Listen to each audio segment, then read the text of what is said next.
Welcome. Welcome, everyone. Oh my gosh, it's so wonderful to see so many familiar faces. Welcome to Fight for Our Future States Win. My name is Susan Farrell. I am Sister District's head of organizing, and I am here to welcome you tonight to our post-election debrief, Fight for Our Future States Win. And boy, did they. We can't wait to get into it. It's going to be a really wonderful call, and we're so excited to get started in just a minute. But in the meantime, please introduce yourself in the chat and let us know where you're calling in from. And feel free to even add your location to your Zoom name so that folks in similar areas can find each other. And as we let folks in from the waiting room, I just wanted to say one quick housekeeping announcement before I go over the agenda. Please tonight put your questions in the Q&A feature located in the menu bar at the bottom of your screen. And if that option isn't showing, click the More option and it should pop up. And we have HQ staff ready to try to respond to your questions in real time. And with that, I will get started on the agenda. We've got a really wonderful agenda this evening. You're going to hear opening remarks from our fearless leader, Sarah Kermy, Executive Director of Sister District. We're then going to hear from Taylor Hoagland, our head of campaigns, who's going to go over our 2025 race results. And spoiler alert, they're really fabulous. Then we're going to hear from me again about our volunteer impact this year. We're going to hear from a very special guest, Delegate Joshua Cole, about his experience running for re-election this year and the difference that Sister District made in his race. And then very excited to hear from a friend and Sister District leader, Catherine Grunman, of Sister District California Peninsula, who's going to talk about her experience with Sister District before we talk about how we can take all of the momentum that we have from 2025 and throw it into the midterms with our organizing and political director, Sean Werner. And we're going to close out the night really realizing the stakes of the midterms, hearing from Senator Diane Hesselbein, Minority Leader of the Wisconsin Senate. So it's going to be a really fabulous call, and we can't wait to get into it. So I'm very excited to introduce our fearless leader and executive director, Sarah Kermy. Hello, everyone, and thank you, Susan, for that overview of our agenda tonight. For those of you who are new to Sister District, we are the only national political organization focused exclusively on building progressive power in state legislatures by supporting candidates in competitive races nationwide. And we do that by mobilizing our robust volunteer network, many of whom you see this evening on this call with you, to provide tremendous field and fundraising support to those candidates. I am Sarah Kermy, the executive director, and I am so excited to be here with you tonight. As many of you know, this is my first year in the role as executive director of Sister District, and I'm actually on parental leave at the moment after giving birth to my second daughter in September. So I have had a little time to reflect in the wee hours of the morning in my sleep-addled state, and I can tell you unequivocally what has amazed me from the very beginning of my experience with Sister District is the dedication and the power of this community. In December of last year, before I even started, I saw this community mobilize in a call, just like this one, just weeks after the devastating election results at the federal level. And we mobilized to share the wins we had fostered down ballot because there were many still at the down ballot level, even though the top of the ticket was not what we had hoped at all, and to offer hope and a path forward as the states became more important than ever before. And in February and March, I got to spend time with leaders and of the volunteer teams throughout the country, I saw people who were outraged but undeterred, sharing ideas about how to do the hard, unglamorous work while having fun. Fun was mentioned so much throughout my time with these leaders. And I saw people who were completely focused on our mission, despite the distractions that the administration in the White House tried to throw in the 5 o'clock news cycle every single night. And throughout the spring and the summer, as I got to attend calls like these and to go to team events virtually and in person, I saw those qualities in triplicate. as we shattered records in the field and at the bank and rose to the occasion while taking new risks as an organization, like expanding our map into states like Iowa and Mississippi and endorsing in some of our key 2026 races earlier than ever before. And we did it with joy and with passion because we knew how much it was going to matter come November. And matter it did, because last Tuesday, thanks to your tireless work, we won every single one of our races. And these were not easy races, people. With these wins, I can tell you these were not easy. These were not easy, and they were not easy because we came out to you and said we want to take these risks, and you all answered the call. And not only did you answer the call, you asked for more risk, and you said we can do this. We can do this because we know how important it is in this moment. And with those wins, we delivered the largest Democratic majority in the Virginia House in nearly 40 years and a Democratic trifecta in the state. We preserved the Democratic majority in the Minnesota Senate and broke the Republican supermajority in the Mississippi Senate. These are historic victories that we should all be so proud of. And more than that, we have elected leaders who lead with authenticity and humility and who will fight for our fundamental freedoms and our vulnerable communities just when we need it most. And we have given that much needed dose of hope to everyone across the country as we continue to weather the disarray and devastation and frustration at the federal level. So it was really important for me to come on tonight and to say thank you to those of us who've been on this journey with Sister District. I know many of you have been on this journey long before I came on, so thank you so much. And to ask those of you who are just beginning to please join us because it's working. And I've been asked many times since I took this position, where is the resistance? We're not seeing the resistance that we saw in, after the 2016 election. That, of course, was how Sister District was born. And I've said from the beginning, we have said from the beginning, the resistance is there. And the answer is we are the resistance that we want to see. And as we head into 2026 with renewed momentum, we are just getting started. So please join us. Thank you for being with us. And with that, I'm going to hand it over to Taylor Hoagland, our head of campaigns, to talk even more about our amazing results from this year. Awesome. Well, thanks so much, Kermie. Like Kermie said, I am Taylor Hoagland. I am our head of campaigns here at Sister District. And I just can't thank you all enough for all the work that you all have put into making this year so successful. This is my favorite graphic I have probably ever seen in my entire life. 23 out of the 23 candidates we endorsed in this cycle have been successful in their elections. Tuesday night was a big one. Susan said it, the results were so incredibly exciting. So I just wanted to start off with an immense amount of appreciation for all the work that we did collectively to make this a reality. Going on to our next slide, again, we had a sister district sweep. 100% of our candidates won, 19 of those being last Tuesday. What a night it was. I was not expecting to have all these wins come in so quickly. I was not mad about it. And I definitely hope that everyone has taken a good week and 2 days to celebrate all the success that we saw last Tuesday. Not only did we win these races across the country, but we also had a real impact on all of the chambers that we operated in. Not only did we hold the Virginia House on Tuesday, we also did it way earlier this year. If we actually want to go back to our last slide, we held the House twice with our special election earlier in January, and we held our majority in the Senate as well in Virginia earlier this year. We maintained the parity in the Minnesota House, ensuring that we are able to have our agenda items heard and voted on in the cycle. And then we held our majority in the Minnesota Senate, which was very exciting.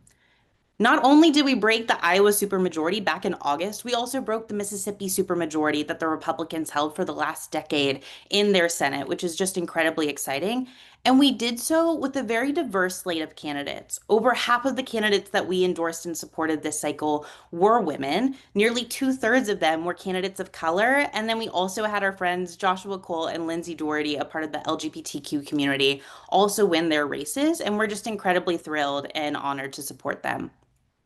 Doing a little bit of a deep dive into Virginia, we saw record-setting non-presidential year early voting and turnout in the Commonwealth, which helped our Democrats bank all the early votes that they needed so we could continue digging deeper into the trenches, finding the voters that are hard to get out in the odd years to turn them out and pick up 13 seats in the Virginia House.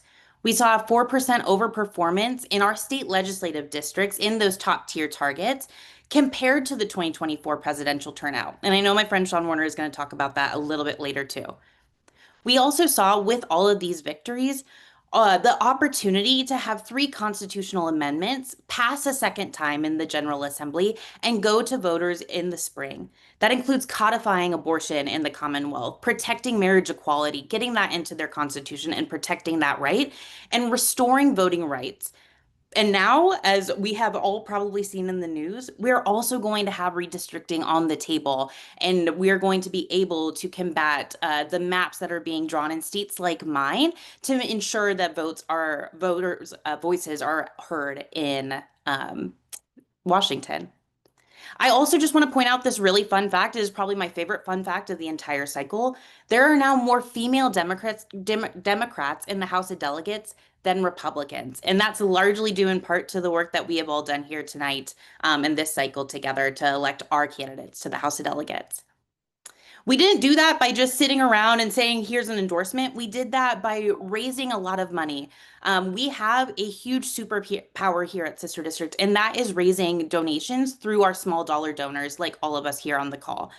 We raised over $680,000 for our candidates in the Virginia General Assembly, and 500 of that, more than $500,000 of that, coming before September 1st, allowing campaigns to really have the infrastructure in place needed to go and figure out, okay, how much money are we going to be able to spend on TV? What is our mail program going to look like? And we set them up for success really early on. I would also like to highlight that we raised over $45,000 in just 3 weeks for our candidates that were coming out of those contested primaries.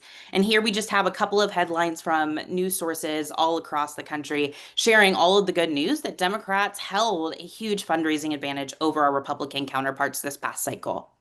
I will also mention before going on to Dials, we were a top 5 donor for all 15 of our candidates in the Commonwealth when giving cash. And so it's very exciting to see just the collective power that all of our donations hold here in the Commonwealth. On to Dials. We love talking to voters. We are the best in the business to do it. We made over 1.2 million dials into the Commonwealth, which is absolutely unheard of and very exciting for the infrastructure that we were able to bring and the capacity we were able to bring to these very targeted districts. Over 600,000 of those dials came before September 1st. We were cleaning the list, making sure that folks knew early on who our candidates were and who they would be able to go out and vote for in September, October, and November. And then with this dialer program, we were able to keep candidates at the top of the mind and top of the scripts for our folks. And so we weren't having to talk through every single individual on the ballot. We were able to keep our conversations nice, short, and concise and make sure that folks knew who they had the chance of voting for the General Assembly. In addition to our dollars and our dials, we also completed a bunch of candidate services projects. We were there to help and support our candidates when they needed it most, including their managers. A lot of this came through field with the phone banking program that we were able to run, general consulting, helping folks just navigate the daily struggles and challenges that campaigns may face and find solutions. And then finance planning, helping folks make sure that they knew where all their money was coming in, how we can spend that most accurately and effectively to get their candidates across the finish line successfully. And then thanks to all of the work that we were all able to do collectively amongst our teams and our national programs, we were able to go and expand our work and our impact into some of these special elections. Like I mentioned, we were able to help break the supermajority in the Iowa Senate and the Mississippi Senate, and we held the Democratic Senate majority in Minnesota as well. So I just can't thank you all enough for all of the work that you put in to make this year such an incredible election cycle. And with that, I'm going to hand it over to my colleague, Susan Farrell, who is our head of organizing. Thank you, Taylor. That is so exciting to hear all about. And I'm back, everyone. I'm so excited to speak a little bit about our volunteer impact in 2025. As Taylor noted, what we accomplished this year was just beyond our wildest dreams. And truly, none of it would have been possible without Sister District's incredible community of volunteers. At the heart of our work, Sister District is its volunteers, many of whom have been with us since 2016 and even more who've joined since then. And behind all of the metrics we love to talk about, all of the numbers, the data, the wins, and the glory are the hardworking people of Sister District who fight for our candidates day in and day out. And what makes Sister District so special is our volunteer chapters. Across the country, 71 chapters and affiliate groups organize their communities to win state legislature elections. And at the helm of these chapters, we have 268 brave, dedicated, and unstoppable volunteer leaders who lead fundraisers, phone banks, community events, postcard drives, and more. They do more than just lead events, though. They are movement builders, organizers, coaches. They are literal difference makers. And I truly mean that literally. Volunteer chapters accounted for 86% of our candidate fundraising in Virginia this year. 86%. So when we say these really big numbers with multiple zeros attached to them, it can feel amazing, but also really abstract. And that's why I just think it's so important to put a face to all of those numbers and shout out our incredible volunteer teams who poured their blood, sweat, and tears into these races and drove our candidates all the way across the finish line in every case. And across the country, Sister District really showed up this year. Volunteer chapters and affiliates hosted 523 events in 2025, which means on any given day this year, you could find not one, but probably more than one event to go to hosted by Sister District.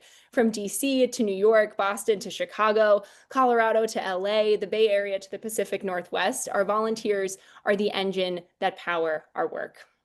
And they have a lot of fun while doing it. I really love this slide. If there's one thing that's true about Sister District, it's that we take the work seriously, but not ourselves. And this year, you could find Sister District teams putting the fun in fundraising in instances like our Southern Vermont team hosting croquet for Elizabeth Guzman and Joshua Cole, our South Bay team hosting a chocolate tasting party, my gosh, for Leslie Mehta, who's featured in that picture.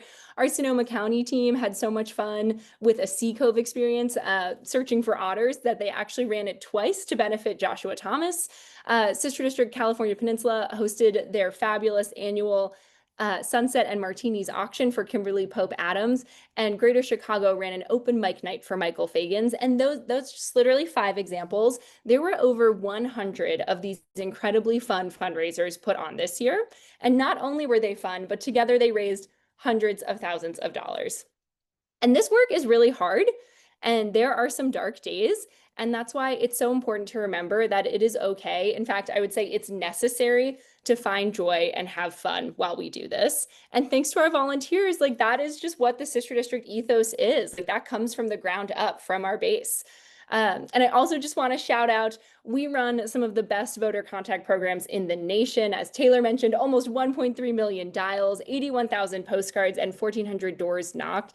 And again, for us, you can see by all those smiling faces, it always comes back to the building community and having fun while we do it. Because being in this work is hard. And so being together is just what it's all about. And so I just want to say one more time, thank you to everyone who picked up a pen, who attended an event, donated, made a call, or knocked a door. These wins are all thanks to you.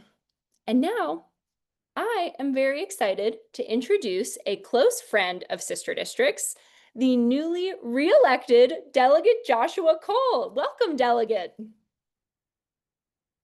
Hi. Good evening, everyone. I am really excited. Thank you, Susan. I really appreciate you. And let me just say, I'm excited to finally say thank you so much for helping me finally get reelected. It's been a long journey, and you all have been there along the way from 2019 to our loss in 2021 to making it back to the General Assembly in 2023. And finally, for our final reelection this year. So I'm really excited about it. And you all helped that happen. And so I'm really excited about what we'll be able to do with this brand new 64-member majority, just 2 seats shy of a supermajority in the Commonwealth of Virginia. And just 10 years ago, we were sitting at 32 seats to the Republicans' 66 seats. And so what a difference an election cycle makes, right? What a difference all this hard work that you put in really goes to show. As we head back to Richmond in January, we have four major constitutional amendments that we'll be fighting for. We will be making sure that we pass the Reproductive Freedom Constitutional Amendment to make sure that reproductive freedom is enshrined in our state constitution. Despite through the bated breath and sigh of relief that we had because of what the Supreme Court just recently did. We still want to make sure that marriage equality is protected in our state constitution. So we'll be headed back to handle that, and automatic restoration of rights. And you may have heard, with everything going on across the country, desperate times calls for desperate measures. So as the chair of the Constitutional Amendment Subcommittee for Privileges and Elections, we are also going to send an amendment to the people which would allow us to handle mid-decade redistricting. And basically, it just simply says we're not getting rid of our redistricting commission. We're not touching House of Delegate districts. We are not touching Senate districts. All we're saying is if any other states does mid-decade redistricting from January 2025 to January of 2030, then we will be allowed to do mid-decade redistricting if the voters say so. So we'll pass those four constitutional amendments, and they will all go to the ballot for voters in the Commonwealth of Virginia to make that decision. And we are only able to do that because you helped us keep our majority between me, Josh Thomas, and Michael Feggins, and sending us some helpers like Leslie Mehta and Elizabeth Guzman and all the folks that you've helped through, right? We were only able to do that because of the majority that we were able to keep and expand. But I think it's really important as well that we're only able to do that because we have a Democratic Attorney General as well. If we did not have a Democratic Attorney General, we would have our Republican Attorney General suing us. And not only does that mean we wouldn't be able to pass those constitutional amendments, but he would sue us all the way to the Supreme Court so that no other state in the union will be able to protect those measures as well. So we are really happy that we were able to protect our majority, expand that majority, and elect a Democratic Attorney General. Again, I can't express my gratitude enough. You guys have been with me for a long time. We've had some great days, great cycles. We've had some bad cycles. And so I really just want to appreciate it and say thank you so much for all the hard work that you've been doing.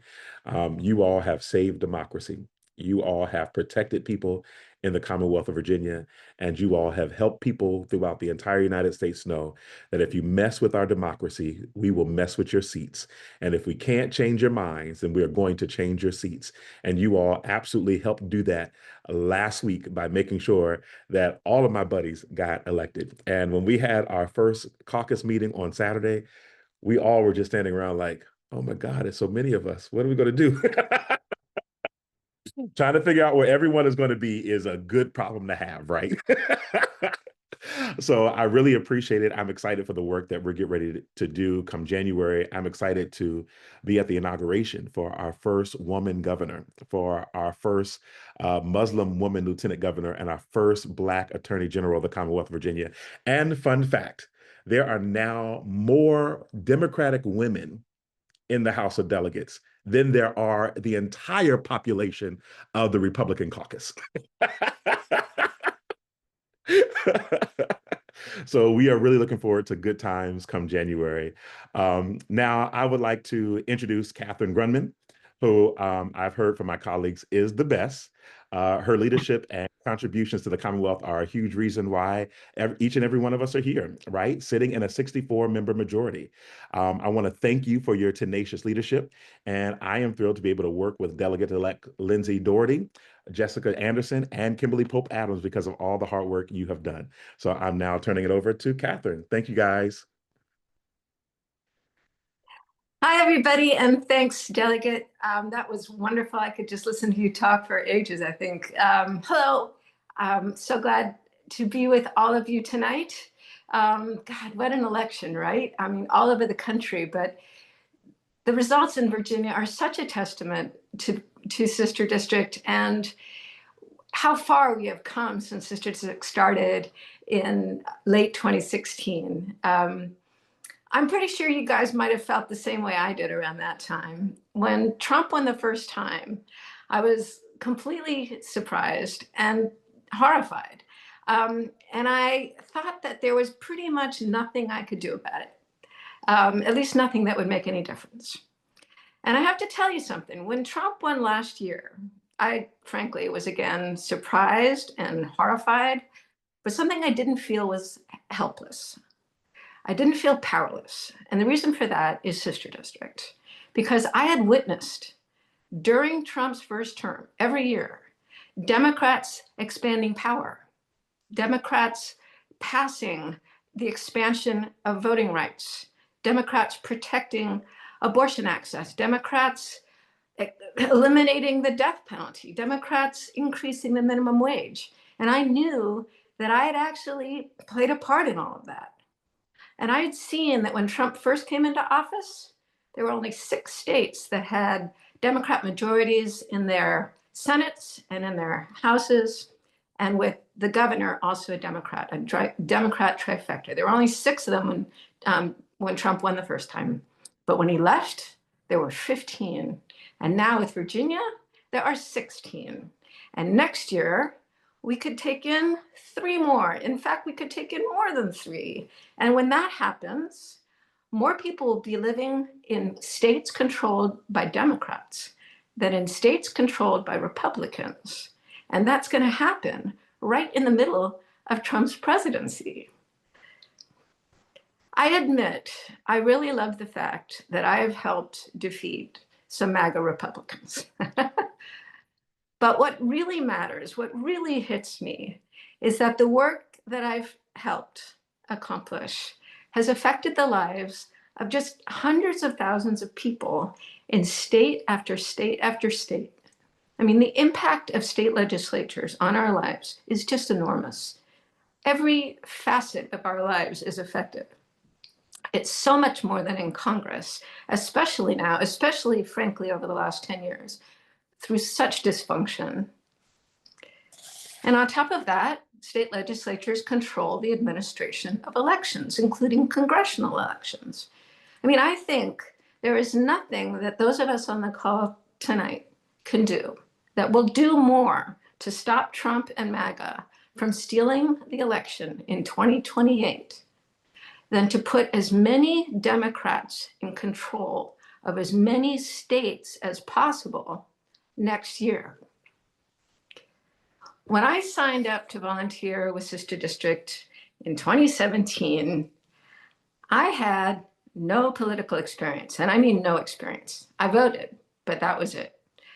But as I said, I was just devastated, and I felt like I had to do something, just not nothing. I really wanted to do that for the country, but candidly, I really wanted to do that for my own peace of mind as well. Then I heard about a new group, Sister District Project. And the more I learned about it, the more I was sold. In fact, I was so sold that despite my lack of experience, I offered not just to be a member, but to be a leader. What really sold me was that I learned that Democrats could expand power even during Trump's presidency, and that they could do so by flipping state legislatures, right? And those state legislatures could be flipped actually with a relatively small number of seats. I mean, Sister District's amazing at this. If you pick just exactly the right seats, we can flip entire chambers. And that's exactly what Sister District does, of course.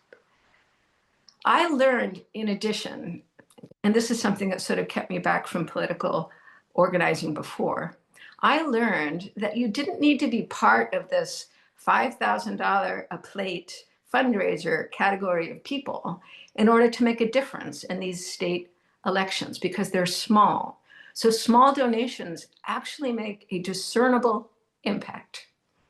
I also learned that when candidates are endorsed by Sister District, their voter outreach, their ability to contact voters by phone and in writing, doubles, triples, quadruples instantly.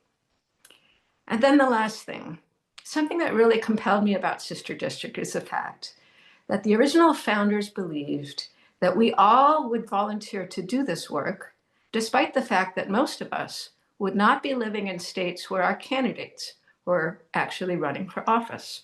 That all of us would actually want to work for people who lived thousands of miles away. Something I really hate about Trump and MAGA is this more for me, less for you mentality, right? I don't think most of us feel that way. And I know for sure that's not how sister district people feel. Which brings me to one of the best parts about being part of sister district, which is the people and the community. When you join sister district, you become part of a chapter, or you make a chapter, and I'm going to talk about that in a minute. And with your chapter, you work hard, you work a lot. And the people in my chapter have become really pretty close. We celebrate together when we win, like we did last Tuesday, and we support each other when we lose. I guarantee you that the best way to get through a Trump presidency without sticking your head in the sand or running away screaming is to be part of an effective community. And not just an effective one, a fun community. I mean, Susan made mention of this before, but truly, it is fun to be part of my sister district chapter. And that's the norm for sister district. We all laugh all the time. I think that's part of the reason so many of us have been part of sister district for so long. All right, now I want to talk to the people on the call who want to join sister district, but in places where there's not a sister district chapter currently. And the bottom line I want to tell you is that if I could start a sister district chapter, so can you. So as I said, in 2017, equipped with no political knowledge, here's what I had. I had a list of emails of people in my region that might be interested. I had voter contact information from which we could phone bank and write postcards. And I had the addresses of the campaigns to which I could send the checks, yes, checks, from all those fundraisers that I was going to put on. And by the way, I also had no background in fundraising. In fact, I was pretty leery about asking people for donations. But I did have another person who wanted to do this with me. And together, we put together an event at my house, a meeting at my house, and we invited all of the people on that email list. And we got a good response. It might have been because we offered margaritas. But from that, we created a tiny little chapter. And every year, really every month, we got more and more people to join us. They did the things that they were most interested in. They offered us the time and effort that they were able to provide. And everybody was really learning all along the way. And here we are 9 years later, and we have 28 leaders in my chapter. And we are this big, wonderful team. So now it is much easier and much better to start a sister district chapter than it was back in 2017. Now there's an organizing department headed by the amazing Susan Farrell, who has spoken to us tonight, who is supported by James and Christian and Nicole. So for every single person on this call who is thinking maybe about helping to start a sister district chapter somewhere there isn't one right now, you will be working with one of those people one-on-one, and they will guide you every step of the way, including by letting you know people in your region who might also be interested in joining. Okay, last thing. For the people on this call who just don't have the time or the bandwidth to be active in a sister district chapter, there is, of course, a place for you as well, which is to donate to sister district. The only thing I would change about sister district is to make it bigger so we can have a bigger impact. To do that, we need to be able to endorse more candidates in more states. And to do that, we need more teams and more volunteers. And to do that, we need more staff. So donating tonight will enable the sister district team to win more elections next year, to have Democrats in control in more places. That will be the impact. So I invite you, anyone who has not already done so, to join a sister district team and or support us. And to those of you who already are part of our organization, I want to say how proud and how glad I am to be working with you. Thanks.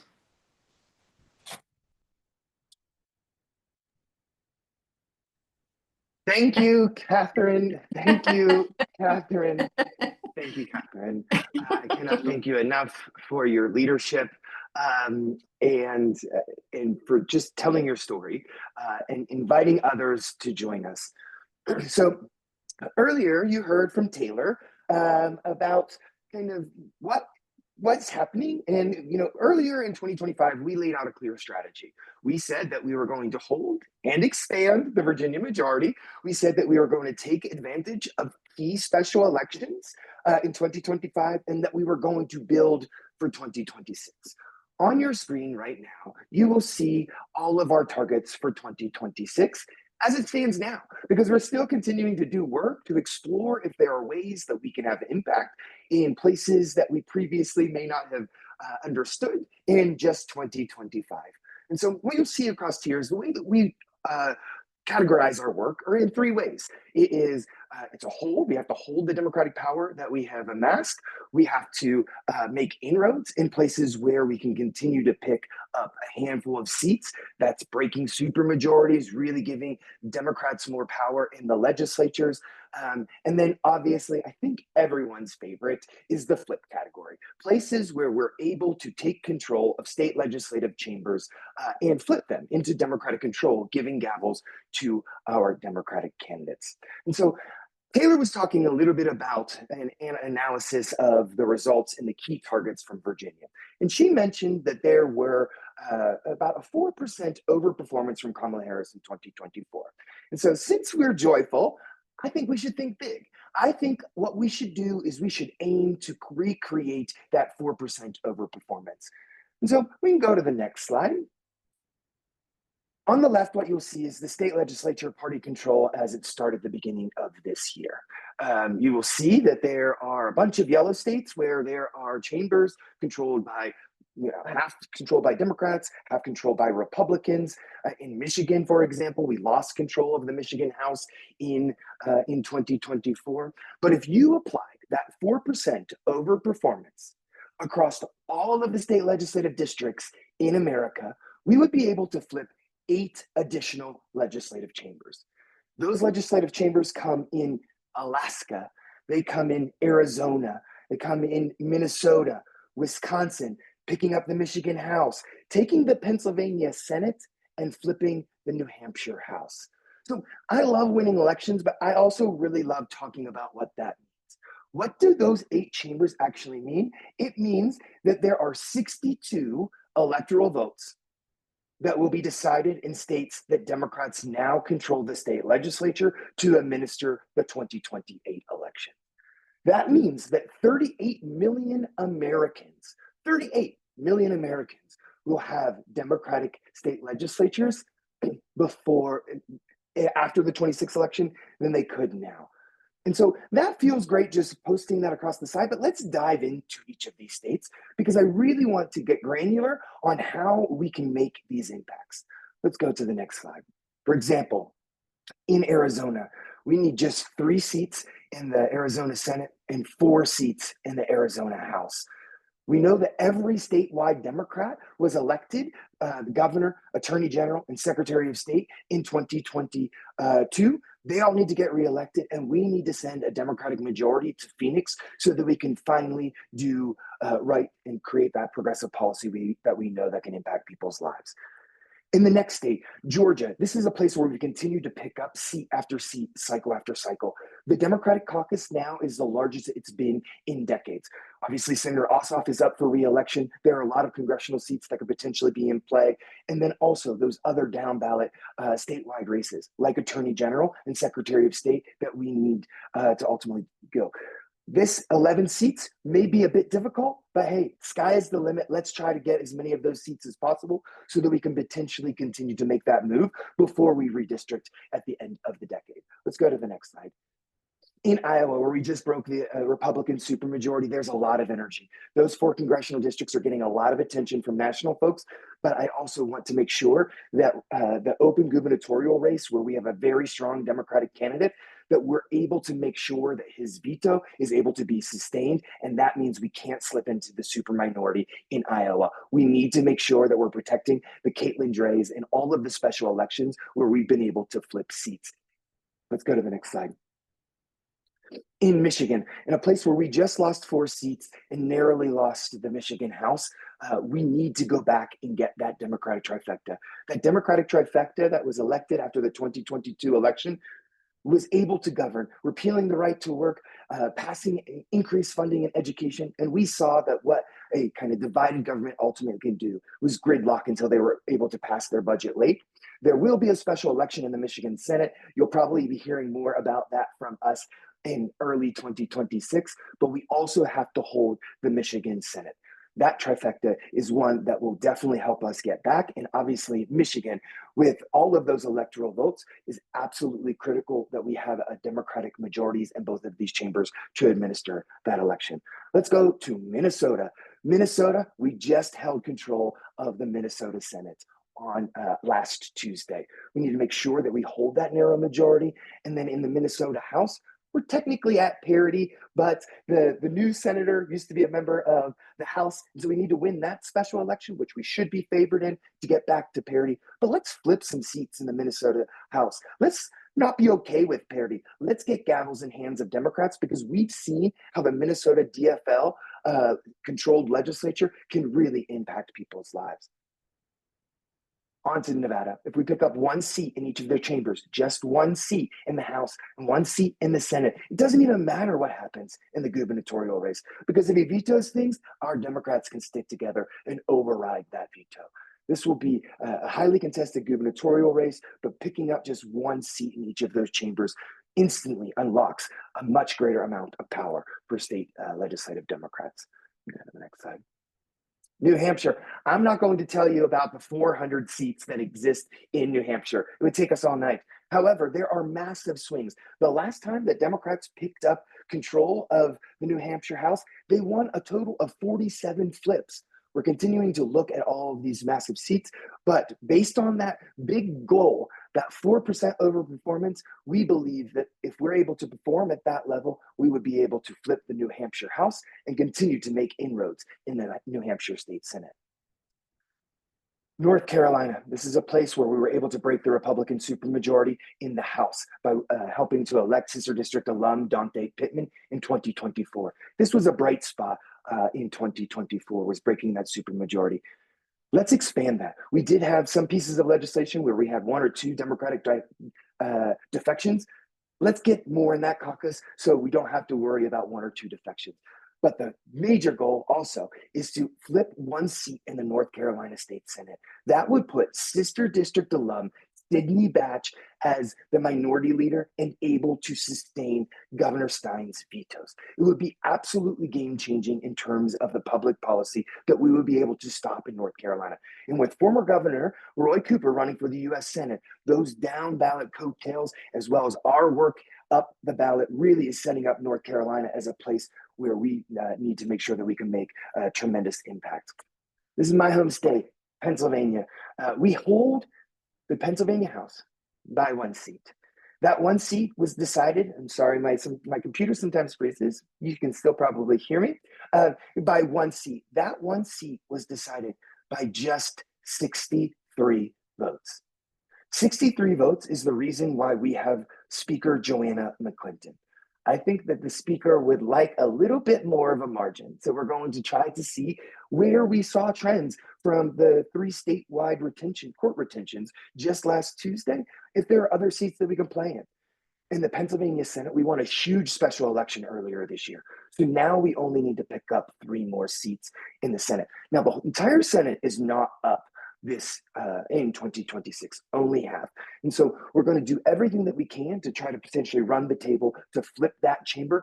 with very, very popular incumbent Governor Josh Shapiro at the top of the ballot, we feel very strongly that we should be able to do just that if we all are able to meet this moment. And last but not least, the state of Wisconsin. In 2024, we had tremendous success in that, helping to flip 4 seats in the Senate to 10 in the Assembly, and now we're only 2 away from flipping the Wisconsin State Senate. Sister District's already working with Robin Vining in one of those key elections, and we also have our eye on making sure that we can flip the necessary seats in the Wisconsin Assembly. In a state that just a few years ago was deemed the most gerrymandered state in America, we have done exactly what we know to do, the long organizing election after election to make the case with new districts. We know that we have a path to a majority. It actually is quite amazing because tonight with us, we have Senator Dianne Hasselbein. And I know that in the initial slide, it said minority leader, but I would actually propose a new title. And with that, I would love to introduce the future majority leader of the Wisconsin Senate, Dianne Hasselbein. Oh my gosh. Yes. So excited to be here with you, Sean. Thank you so much for that great introduction. What a beautiful night in the state of Wisconsin. I hope it looks gorgeous wherever you are all at too. I am really excited to be the next majority leader in the state of Wisconsin, and I know we're going to be able to do that by working together. But before I even say anything about that, I want to really first say thank you so much to Sister District. You helped us last cycle to promote candidates where we were able to win. And now, because of that, we went from 11 Senate Democrats to 15.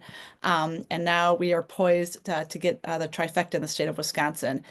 You helped Sarah Kieski, Jody Habish-Sinekin, Chris Alfine last time. And just for Habish-Sinekin and Alfine alone, you guys helped raise $100,000. And at the very end of Sarah Kieski's race, we needed help to cross that finish line. And you were there for us and helped raise that $6,000. It has been an entire sea change in the state of Wisconsin. When we were in the deep minority at 11 to 15, we were able to negotiate and help Governor Evers pass a budget for the first time in decades.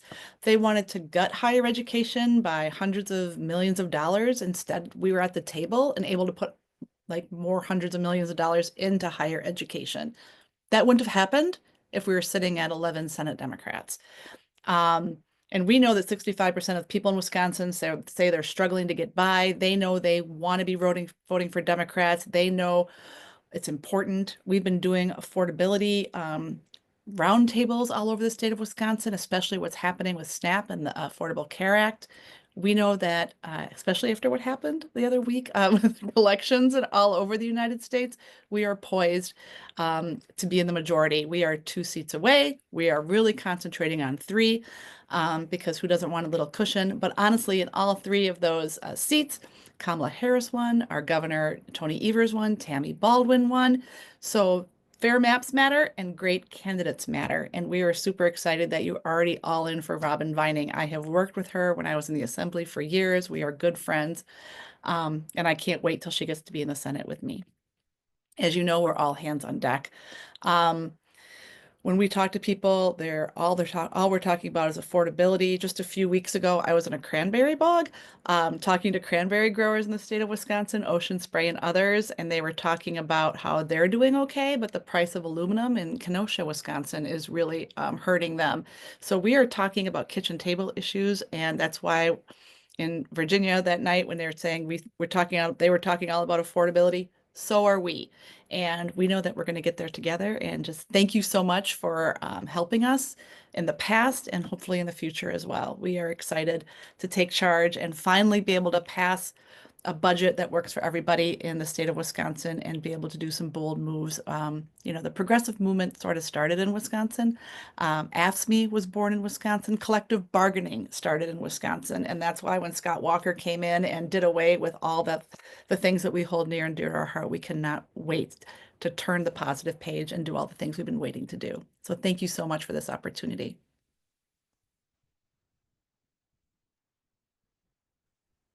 Thank you, future majority leader Dianne Hasselbein.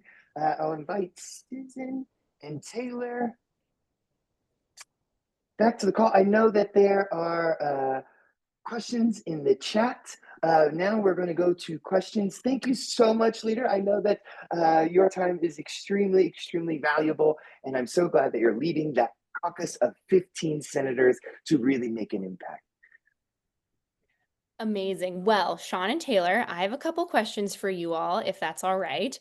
The first one, Taylor, you did a great job answering this in the chat, but I think it's worth just speaking to the whole call. Because we got a great question from Jan about what do we do to support our candidates once they become elected officials so they can stay in office?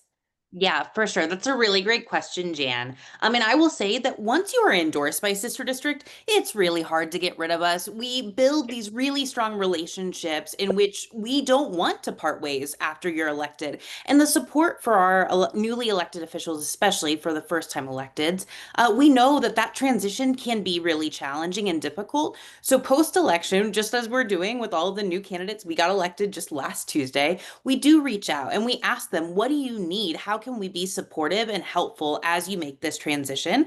We also have our incredible alumni network that is headed up by Raven Douglas, our head of civic engagement, where they regularly convene all of our alumni, hear what is going on in their legislatures, figure out, are there common things that we can all think through together, but giving them that space to brainstorm all together on how they can be the best legislators that they can be. So yes, long story short, they're stuck with us for forever. We love our elected officials and we love working with them in their newly elected capacity. I love that. They're in the family. We don't leave you behind. Thank you, Taylor. Sean, a question for you. Something I saw in the chat was, kind of the gist of it was we just wrapped up in Virginia, but Sister District is blazing ahead for the midterm. So there's just so much going on. And if someone is looking to make a difference right now by investing in either Sister District or our 2026 candidates, how would you advise them on how to really spend their efforts and time and money right now? Yeah, no, that's a great question. And I think that the most amazing thing is all the volunteers. And for us to be able to get into communities and build these communities of volunteers that can have the outsized impact that we have talked about just on this call, that I would definitely encourage folks to give to Sister District. That allows us to make sure that we have the relationships, we can run the ads, we can identify new supporters in new geographies to find new Catherines, hopefully, in a handful of places throughout America. And then we obviously will have those teams ultimately investing in their candidates. When we're able to build a team at Sister District, that means that in places like Wisconsin, when future Majority Leader Hesselbein mentioned over $100,000, that's raising at $2,000 a pop. Those limits, the small limits in these campaigns, just makes it so much harder for our candidates to be able to get out their message. Now, obviously, there are independent expenditures and other ways that people engage, but we know that straight to camera, candidates being able to tell their own story about what they're going to do for their voters has the greatest impact. And the best way for us to be able to raise those types of resources is making sure that we have as many volunteers and as many contributors throughout the country. And so we're only able to do that if we're able to fully fund Sister District and then be able to get out into communities and inspire folks to take action, to remind them the importance of state legislatures, and to tell them that they can have the impact in these districts. I love that. Thank you. That is why you are in charge around here for the organizing political teams. And then one final question. It's just a tough time. When you look at Washington, there is so much noise at the federal level right now. So how do we keep going in our work when things feel so stagnant and difficult at other levels of the ballot? Sure. I think that that is a great question. And I think that there are probably a lot of folks on this call that their joy was instantly diminished a bit. Whether that was one side or the other side, whether you thought what was happening in DC was the right move or the wrong move. The one thing that I can absolutely say to you is not much is going to happen out of Washington between now and 2028. But as Leader Hesselbein has said, we had greater power to talk about a budget which included hundreds of millions of more dollars going to the higher education institutions in Wisconsin. Go Badgers! If there's any Badgers on the fan on the line, in Arizona. If we're able to get that trifecta, we can fully fund public education and pull away these nasty vouchers that have really created two separate education systems in Arizona. Those are the types of real results that are forced to come out of the states, and with nothing really happening out of Washington, because even, and I hope for the best of the nights, and we pick up the House, we flip the Senate, awesome. The orange guy is still president and will still be able to veto stuff. So for us to be able to directly impact people's lives, we got to do the work in this state. We have so many gubernatorial elections and even more important state legislative elections that will have a direct impact. And so that is what I know. I know that just through my work. I know that in terms of expectations from Washington. And so when I saw that, even as it diminished my joy, I was able to look at the opportunities that exist. Those opportunities, as I went through a long period of time, 23 seats can get us 5 new trifectas. It would be absolutely remarkable to have millions more of Americans in the middle, as Catherine said, of Trump's presidency being able to be impacted by amazing, amazing public policy. And so that's how I continue to do it. Just try to block out the noise when you can, and then just get to work in the ways that you're able to. Awesome. Well, I think that was it for all of our questions. If you do have more questions and we don't have time for them, we're happy to email you. Happy to email them in, drop them in the chat. We can follow up.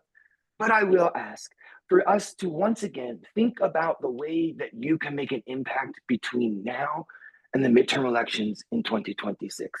We are just 50 weeks and 5 days away from that election, and we should think through how we can step up and be as courageous as we possibly can be.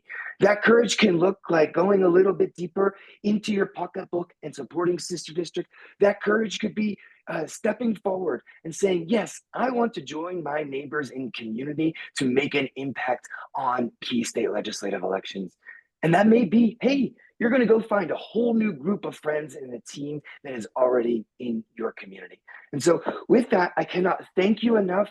I ask you, join us. We're going to do it with joy. We're going to put the fun in this organizing. And if we all do this together, we can take advantage of the opportunities that exist.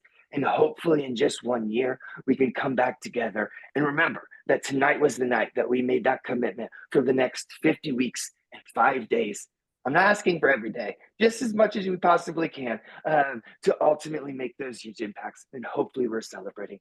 So with that, I cannot thank you enough for being here tonight. I cannot thank you enough for your continued support of Sister District. I cannot thank you enough for your support of our amazing candidates. So thank you, everybody. Have a great night. Have a great holiday season. And let's go continue to organize, because we know that time is on our side and we're going to make an impact. Thank you, everybody. Thanks, everyone.